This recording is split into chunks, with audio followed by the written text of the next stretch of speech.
Welcome to the Prodigal and the Priest podcast, a podcast about faith, sports, and two friends from different cultures. Here are your hosts, Joey Scansella and Father Paul Bechter. You know, I got a bunch of negative feedback from people when we switch to this intro, but I just get pumped every time I hear it. Oh, I get real pumped. They like their old intro better? Yeah, that lame. It was just they're like, this is just manly and weird. I'm like, yeah. This one's way better. I still think it should be you're back on this. Not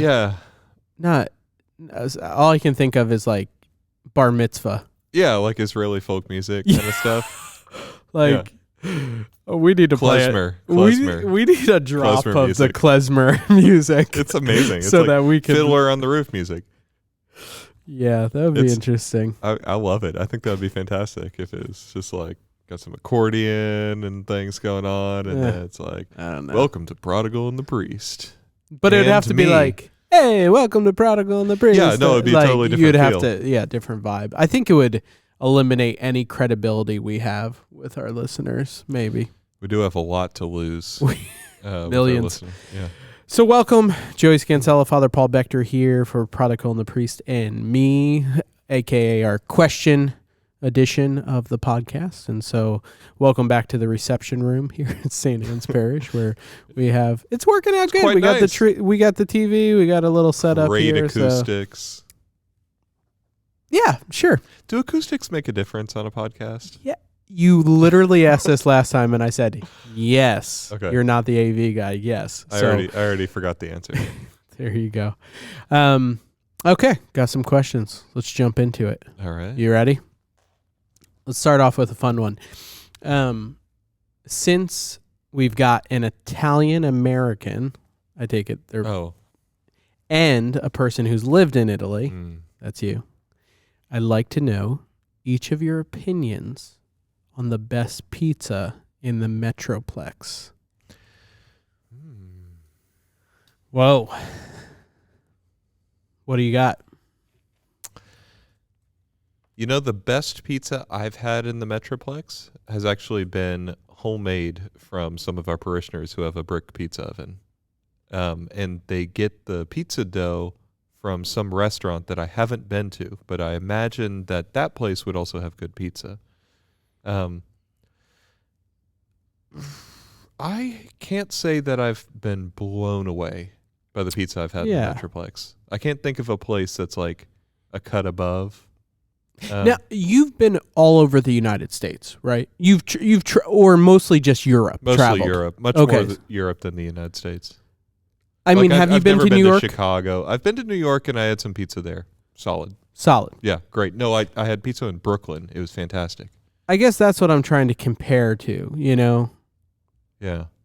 My comparison is Jersey, New York pizza, right. which is thin crust, very crispy crust, but sweet, sauce and just awesome. So I'll be 100% honest, I have not found a place like that, really. People will be like, try this place. It's just and it's good. It's but yeah, I mean, I like pizza and my wife loves pizza. But I don't know. We tried a place, I was trying to look up the name of it. Had a place in Carrollton, Carne Rosa. Rosa. Yeah. It's probably Carne Rosso. Carne Rosso. Place in Carrollton. I've heard of it. It was pretty good. A little different, abstract. Wasn't very, set. It wasn't in New Jersey. I'm never going in and somebody's being like, "Oh, do you want this specialty with kale and this and that?" You know, it's you got your sausage, you got your pepperoni, you got you know what I mean? Oh yeah. Or your peppers and onions. That's not very common here. You know, thinly sliced green bell peppers and red onion. Oh man, so good. We would, yeah. Or a white pizza, we call it. Yeah. There's There's like some broccoli, tomato, mozzarella, ricotta, cheese. Ricotta, yeah. So good. I will say the best like Italian place I've had in the Metroplex eaten at is Jimmy's Deli. Have you been down there? No. It's like Oh, is that like little grocery store yeah, deli? yeah. I heard about this place. I'm trying to find the address. I heard that if I Not wanted like some people good need Parmesan, I could go down there. Oh yeah, they have like tons of things. It's near like Parkland and stuff, Children's Hospital, that kind of area. Right, and I've had their like, what was it? They're like, yeah, I've had different sandwiches. They're like Italian beef, really good, and it's authentic, but I don't know, nothing else. Yeah, so Papa John's. I have. well, here's the thing. Like, I just made like a hard distinction in my head between pizza in Italy and pizza in America. I know that like there's tons of different types of pizza in America. Same with Italy, actually. Regional, it's very different. But that I'm just not really going to compare the two, because pizza here is very different. That's true. Maybe not so much from Jersey. That's more similar to Rome, because they've got the same kind of like calcium levels in the water also, which really affects the taste of the bread. I'm serious. I know you are. That's the sad part. Yeah, and the calcium level with the bread. No, we don't have that here. Right. And so you can't get quite the same taste in the crust. It's for a lot of things. For a it's lot different. Of things. For like sauce. even sauce, sauce, gravy. Some of us call it. Never Even understand that. even like soda in Europe. You know what I mean? Like the certain things like with that. You have the sugar versus right, the right, fake right. sugar. Or even coffee. Like the way they make That's it true. and different things. So it goes across the board. Yeah. But what I want to say is, like, once I made that distinction, like, I'm not going to compare, Domino's to like the Trattoria pizza in Rome. But I kind of like Domino's. And so let it just be its own thing and be good at being that thing. Yeah, but That's like all right. of places like that, let's call it fast food pizza. Okay. Domino's is your top? Are you talking like Pizza Hut, Domino's, Papa John's? I mean, my kids love Papa John's. Papa John's is pretty great. I just never... Well, the garlic sauce? I never order pizza. True. Really. Because people feed you as a priest and you don't very have to. Very entitled, yeah. Watching my figure, all this stuff. No. I mean, I put E. Fratelli's like a level up. Yeah, E. Fratelli's is like the smash burger of fast food pizzas. Or something. Right. I don't like smash burger that much anyway. Yeah, I'm not a big smash burger fan. Not that lest we digress. But I think if I was going to order pizza, if I was like having people over because it wasn't COVID anymore and was gonna watch a football game and order little pizza, distinction, yeah. I would default to Domino's, I think. Over Papa John's? Catholic owner, right? Is he? I think so. Oh, he was the guy who did Ave Maria University, didn't he? Sponsor it to open it up. Yeah. But he was like the original guy. It's not like they're all independently owned. So this local. Oh, because they're franchises? Right? Because that's what a franchise is? Yeah, I think so. I think so. I don't know. We'll have to learn more about this. Great question. Great question. It evoked a lot of emotion from us. And if people have places they would like us to try, maybe we can like take our show on the road. Oh, that would be awesome. And just or even order a takeout and we could like eat it while we could have the pizza episode.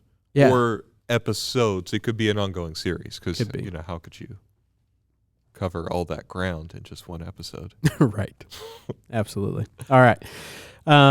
Emily asks, hey guys, love the podcast. I was wondering what your thoughts are on the phrases, it's all part of God's plan and God has a perfect plan for your life. Great Often question. when I open up to someone about something difficult or particular heartache that I have, this is their response. Though I don't think their intentions are bad, these phrases never really feel like an encouragement and often leave me feeling more frustrated. After hearing these phrases, I also have the tendency to start comparing God's perfect plan for my life to someone else's life, which often leads to jealousy. I would love to hear your thoughts. Emily, that is superb question. Superb. I love it because it, yeah, amazing. Fantastic. Anyway, Emily, I love that question because it is so true. We love cliche phrases in our culture that we can just go to, and people will be like, "Oh, well, it's all part of God's plan," and it's like, what is that? I mean, maybe if they really authentically meant that and walked with somebody on that, but it also frustrates me because it's like, well, are you really listening? Yeah, no, that's what a cliche is, right? Something that you say that doesn't have much meaning anymore. Bless their heart. Yeah, bless their heart. That has a lot of meaning. Yeah, it means I'm about to jump down and throw somebody down and like run them over and then back up the truck, run them back over. But it's okay. I said bless their heart. Yeah, so bless their heart. It's okay. But yeah. What are your thoughts on this question? Yeah.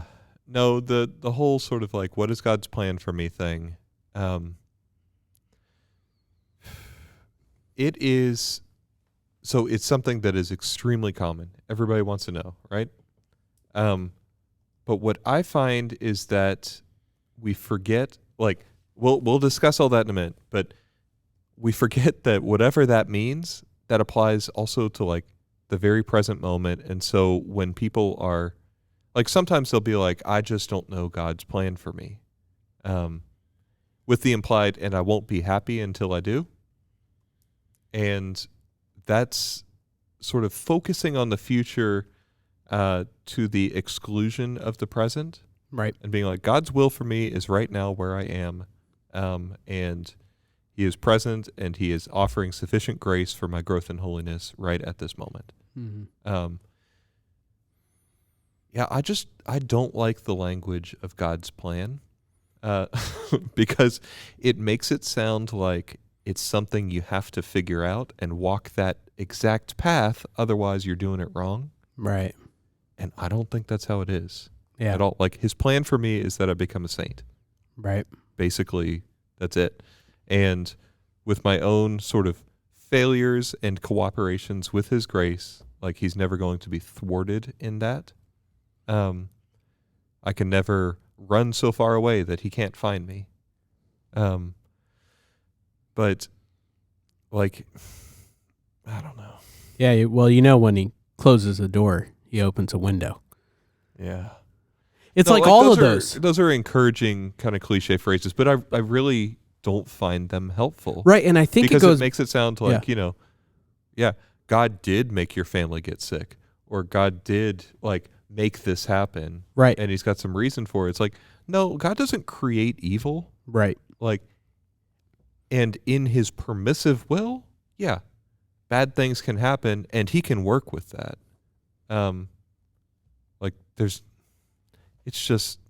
It's true that there's nothing out of his control because he's all powerful.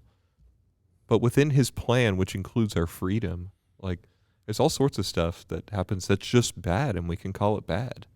And I think it goes back to that episode that we did on accompanying people. Yeah. That I don't think people are actively necessarily listening and know what to say back. And second, also, like, they're always looking for the most profound / something to say back. Like, something to solve it. Yeah, this will take care of it. I'll say, well, better you than me, or, like, all these different phrases. And it's like, can't you just listen and emphasize, like Oh, you got it. Come on. Yeah. Have empathy in that situation, like just what they're going through. Like listen, be present with that person instead of trying to solve it and say, well, that is part of God's plan. Like, yeah, I understand we have a perfect God. I want you to walk with me in this, you know? Yeah, I mean, evil is a problem, right? Evil has been a philosophical problem and a theological problem for a long time. Probably always will be until the second coming. And always will be. Like, evil is something that doesn't make sense. It doesn't have meaning. It just happens. And it's senseless, right? That's what I mean by it. There doesn't have to be a profound meaning as to why this bad thing happened. Mm-hmm. It just happens. Like, hurricanes hit places and devastate cities. That's not because God sent the hurricane so that these other things would take place, these good things. Right. Bad stuff happens, and a lot of it is our fault. Hurricanes, they're not caused by my own sinfulness, right? But like, if I'm mean to somebody and then, I don't know, they react badly to it and they like drive too fast and then cut somebody off and then that person's mean. Like my own sinfulness can start a chain reaction. Yeah. And it didn't have to be that way. I wasn't sinful because God wanted that plan to like to carry off and to go down those tracks. Yeah. Like that chain reaction. He didn't cause me to be sinful. Mm-hmm. So that's part of it is like sin is on us. And there are bad things that happen that are not sinful, and there are bad things that happen that are sinful. And God does not create any of those so that something else happens. But because he's omnipotent and all good, like he can work to bring about good in the midst of evil. And that's the nugget of truth that people are getting at with these cliche phrases. Right. But like, right, and I know that St. Paul talks about it, and he concludes with saying, "Do I sin therefore that grace might abound? By no means, but I know that God's grace can abound in every situation. I know that He can use even something as fundamental as the original sin, right, to make it into a happy fault." Which is what we sing about in the Exultet on the Easter Vigil. "O happy fault, O necessary sin of Adam, which brought about so great a Redeemer." Like from our evil, he can still bring about good. But I don't think it's useful to see that as like this plan that he has that must unfold. Rather, the way he works, even with our freedom, to bring about, whether he uses our freedom well or for ill, to bring about some good. Right. That he'll never be thwarted in that. And there's times in our friendship, if I can call it that. Yeah. Sure. Okay. First time we've talked about this. We're now friends, so it's really awkward. But it's our friendiversary on Facebook. In our friendship, there's times where I'll say, "Hey, don't want you to brainstorm or solve this. I just need to get this out." Yeah. I think that also helps as well. Like practical, being like, "Hey, I know you're trying to help. Just want to let you know, I just need to share this. I'm really struggling." And, somebody who is a good friend in that, but we need to call people on those cliche things as well, in a loving way, but also say like, "Hey, I know you're trying to be helpful. I'd really like you to." That's not what I need to hear right now. Exactly. I do need to say this to you. Like I need to get this out, but you can't fix it, and I don't really want you to try. I just need you to be there and to listen. Yeah. So, Emily. Good question, Emily. Great question, and sorry that has been something you've had to go through, and we've all been there. And I guess that's a cliche phrase. Yeah. But I like that one. But all been there, man. All right. Thank you, Emily, for sharing. And thanks for sharing your name. Yeah. Having the courage. All right. You inspecting your drink before you? It's almost done. If you guys could be sponsored by anyone, who would it be? Domino's. No. Get out of here. I'm still a little torn that you would pick Domino's over like Papa John's or Pizza Hut. I think just don't both know have Papa John that well. Like no one out like pizzas personally, the Hut. like That's a good slogan. No one out pizzas the Hut. I like it. But isn't Papa John's one like what was that whole slogan with him and Peyton Manning? You know, like I know it's Olive Garden is when you're here, it's family. But what am I thinking? It's something like Papa John's. You know what I'm talking about? There was something with Peyton Manning and him. We'll have to look, if we only had a device to look up. Sure, it wasn't with Cooper Manning or no, Peyton's brother. So who would you His be? Other brother. I don't know. I've been playing on this like Buc-ee's sponsorship the whole time. Like one day they're gonna sue us. We're promoting them and gaining nothing in return. There you go. But better ingredients, better pizza, Papa John's. That's all right. I don't know. That is a befuddling question. Is it? Yeah. I don't know. I feel like we would want to be sponsored by like ESPN or something, or that would be good. Buc-ee's is cool as well. Buc-ee's is all right, but like ESPN or a gas station. Yeah, but it is like the nicest bathrooms in any gas amazing. station ever. Yeah. Yeah. Or I think like Coca-Cola. Yeah. I don't know. I like Coke Zero, so I'm a big Coke Zero guy. Or like, I don't know. I just wish we had a segment where it'd be like, hey, this next question is brought to you by, the people at yeah, that would be great. And then we can promo their It's like, and then we get their free stuff. Yeah, Ignatius Press. They publish all these great books. Yeah. So like we have all of them because we're sponsored by them. But we want to share those with you, and we'll put up a banner. Yeah. On our exactly. So if you're listening, Ignatius Press or Ascension Presents or any of those, but here's the reason that I think Papa John's you would want on a sponsorship over Domino's. Just give me 1 second. Think of the people that have backed Papa John's compared to Domino's. Like I can't even think of the celebrities that have backed Domino's. Can you? Nope. Like I think of just Peyton Manning, funny, great guy. Shaq. Okay. Like even your boy like Romo and Witten have been in commercials for like Papa John's. My like boy Romo. Right? I mean, ish. I just feel like they have street creds more than, Domino's, and they have that little dipping garlic sauce thing. Yeah, you keep bringing up the sauce. I do like the sauce. I'm just would you think call about that it. Gravy too? Like a garlic gravy that you dip into? No, because that's an actual sauce. This distinction doesn't make any sense. We'll take it. We'll take it it's over got later. No teeth to it. All right, last question, theological. Joey, I heard your baby was baptized. Congrats.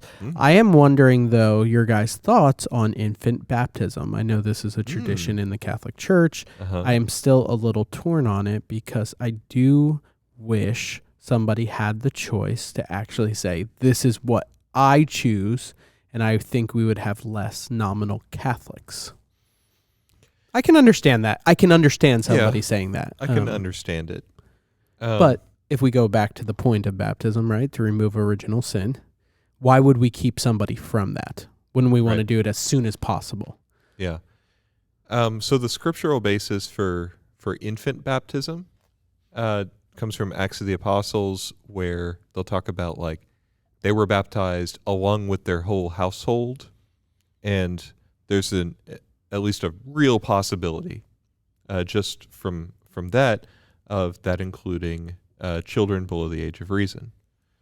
And while that scriptural proof may not be strong enough on its own to combat those who would say that's an argument from silence, it just says household, doesn't like list the infants or something. Like the tradition of the church then taken together with that gives us like, this is what we've done. This is what we've always done. I understand, like, so we're in a situation right now where there are a lot of nominal in name only or cultural Catholics who don't practice their faith anymore. Cafeteria Catholics. Cafeteria Catholics who pick and choose, who don't practice their faith anymore. And I understand like the desire to have like an authenticity of witness, where when people think Catholic, they think of people who practice their faith, Right. And not people who don't. And it seems like there's a lot more people, or at least many people who don't. I understand that. It just, I don't know. Maybe it's just the same answer you gave. Like, if it were you, right? If it were you, would you want to be being raised in this environment of the faith, having access to the sanctifying grace through baptism, which the rite of baptism itself talks about as the gateway to the sacraments? Would you want that when you were going through those difficult formative years, sustaining you and hopefully bringing you up in a strong Catholic culture? Because there is no like neutral upbringing, right?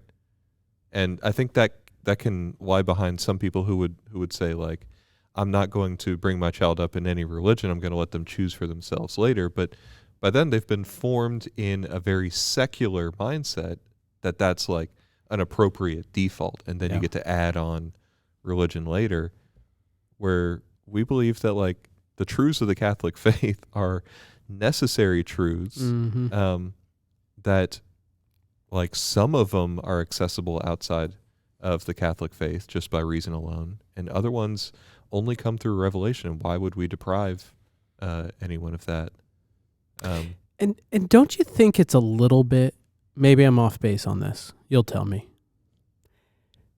Don't you think it's a little bit of just jealousy for some of their friends who have encountered the Lord at a later age and had this big, like, could say, like, I chose my, like, I think it's just desiring, instead of being like, they want a reason to celebrate what, somebody got to do later on.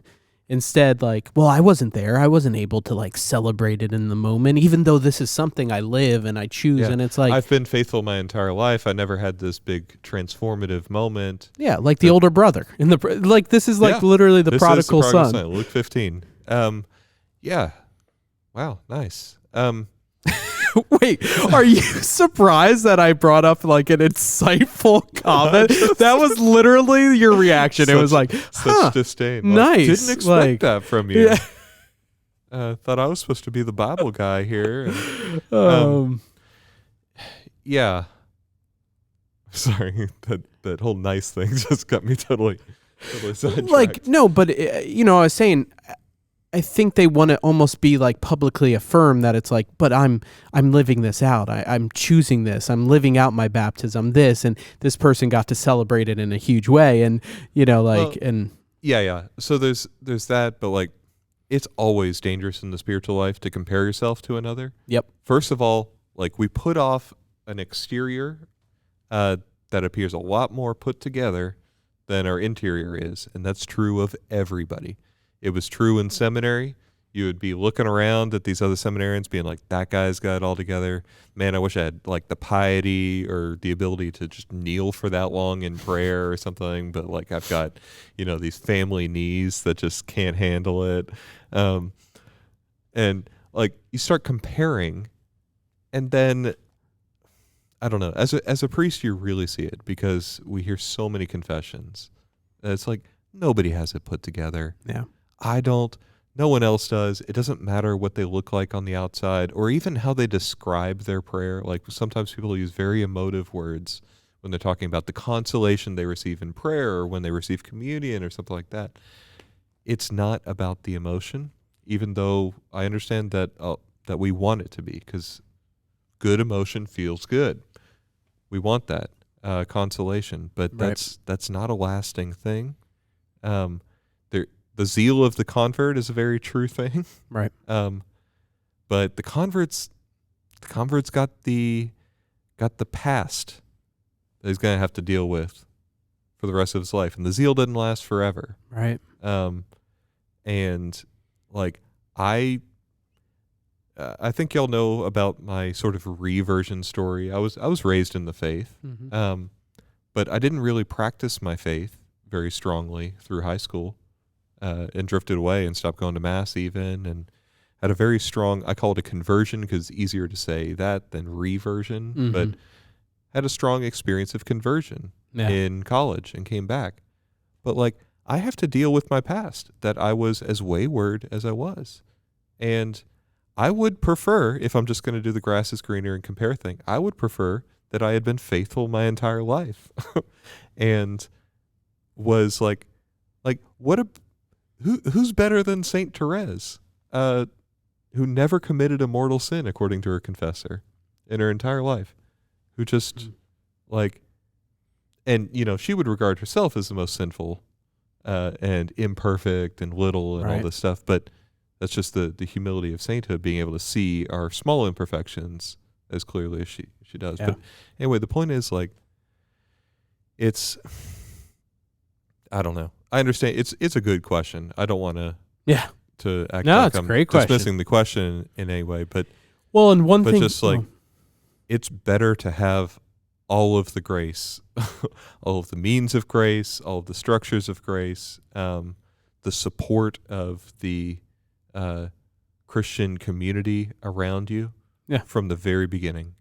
And what I tell my kids, if they were to ever ask me, why'd you choose this? I'd say, what's my job? My job, Dom, Fran, Sophia, is to get you to heaven.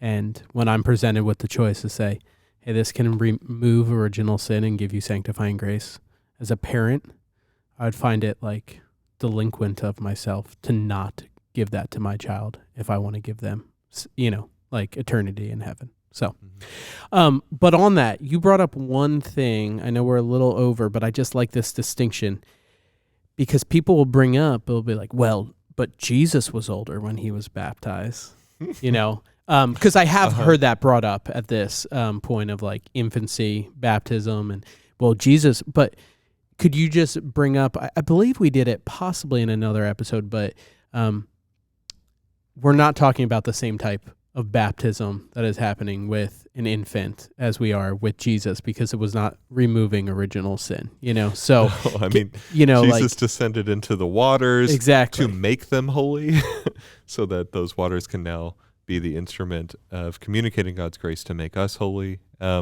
He received the baptism of John, and so instituted baptism as a sacrament. We're baptized into the Holy Trinity, into the inner life of the Holy Trinity. And that's why we only accept a Trinitarian baptism in the Catholic Church from other ones. So we don't accept like in the name of the Creator and the Sanctifier and the Redeemer, or, whatever, different ones that happen. So just important to, articulate that. I've heard people say, well, Jesus was older. I'm like, a little different. He was also perfect in God, but okay, we can talk about that later. So, let's stop it there. Just a reminder to our adoring fans, we'll be taking off next week. Spend some time just giving thanks to God for all you amazing people and, this podcast and everything. And we'll be celebrating Thanksgiving and eating some turkey and watching some football and watching the Cowboys wreck shop. And trying to climb to the top of the NFC East at 3 wins. So it'll be great. But we love your questions. Please keep on submitting those questions. prodigalandthepriest@gmail.com or stannparish.org/PTP. Thank you so much. You all have a great Thanksgiving. Take care. God bless.